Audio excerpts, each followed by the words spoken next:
The Bayport Aerodrome was built in 1945. It is a historic rural airport 1 mile northwest of Bayport, New York. The airport has a grass runway and is owned and operated by the Town of Islip. It is home to a non-profit organization that specializes in antique airplanes, known as the Bayport Aerodrome Society, which was established in 1972. I went there and I interviewed some of the early flyers, part of the early flyers flying club. One man in particular, Bob Fritz, who's celebrating his 94th birthday, has been flying for over 50 years.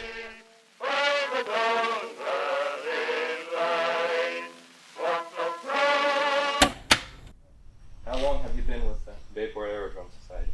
Since 1972, when they first founded these buildings.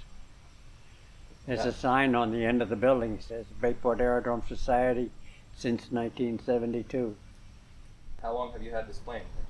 More than 50 years. Did you restore it yourself? Yes, I did, from the ground up. I've got pictures of it down to where there was no fabric on anything, the wings or the fuselage.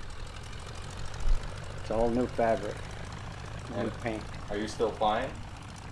I don't fly solo anymore, but I still fly with my grandson, who is now a co-owner in my Stearman. So, who is that in the photo there? That photo is a picture of me when I was 35 years old, after I had come out of the Navy. And I was with Ford Motor Company for a while, and that's my business card with the picture. This is a picture of the USS Monterey that I was on during World War II. That's a Independence class carrier, which was a cruiser hull converted to an aircraft carrier. After the Battle of Midway, during the war, they knew that they needed aircraft carriers, but there were 9 cruisers being constructed in Bayonne, New Jersey by New York Shipbuilding, and they stopped making them as cruisers, but they put a flat top on them and they become Independence class aircraft carriers. I was a machinist, mate, second class, down in the engine room. They were powered by steam turbine engines. She had 4 of them, each of them 25,000 horsepower. And I was at the control board on one of those 25,000 horsepower steam turbines. The steam turbines, turn at very high temperatures and high speeds, so they go through a huge reduction gear before the power from the turbine goes to the propeller shaft. And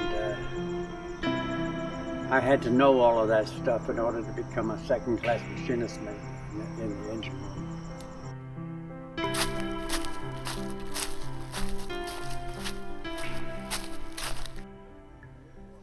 He's training me. It was a little So, what do you bumpy. say? What's your cooking? All right, I'm cooking pancakes and sausages for the meeting that we are going to have today at 10 o'clock. The Bayport Aerodrome Society. And I'm cooking the pancakes. Hello, this airplane is 1938 kind of business liner. It was designed for wealthy businessmen, and as it says in the description, this was sold for about $6,000 complete, in an attempt to make cockpit as much like the interior of the automobile as possible. So, these guys get together for meetings almost every Saturday. You know, cooking burgers, hot dogs, sausages, stuff like that. Pancakes in the mornings. And they hang out and, they talk about their airplanes. And obviously they work on them in the meantime. Sometimes there's a band playing music. But, they enjoy their planes and they enjoy their life. Because his voice is a little democratic. He was doing all Obama jokes. So they got rid of him. What's his name? Oh my God. He used to get tickets for speeding. Oh, you're not talking about the... Johnny Carson. Oh. Johnny Carson. He was on late night, wasn't he? He was on before that. Yeah, that's the one that did. He had one of the divorces to do. Maybe.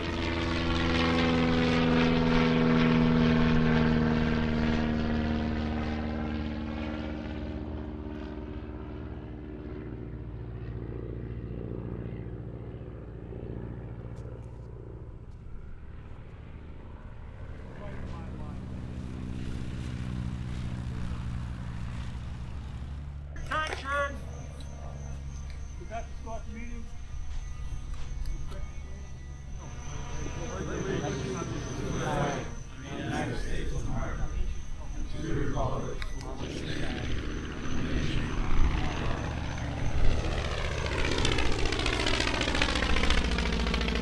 Mr. Bill, do you have anything to say?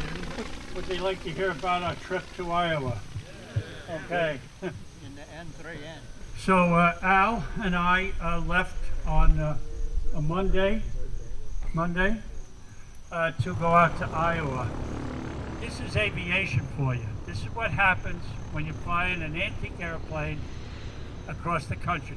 The next morning, and as you're going this way, the sun is going that way, and you lose a lot of daylight. So, had we left at the crack of dawn, we would have made Lock Haven. We could have even made Bayport that day with the tailwind.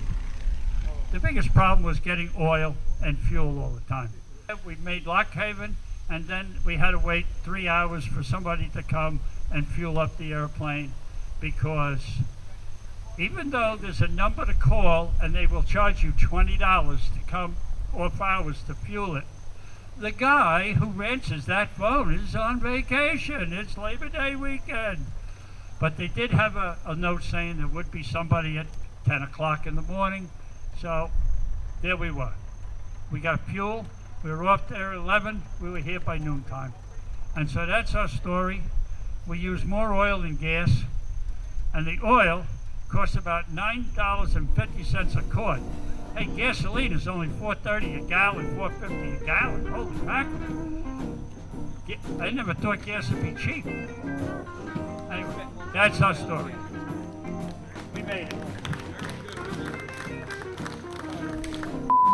You say hello to Bob over there, the youngest member of the Bayport Aerodrome Society, Mr. Bob. Yeah, that's Bob. I got nothing to say. Anything I say gets me in trouble. Why don't you review your scotch? How's it Oh. taste? Just a little there. Anybody that didn't know, it was his 94th birthday on the first. Congratulations, Bob. Happy birthday.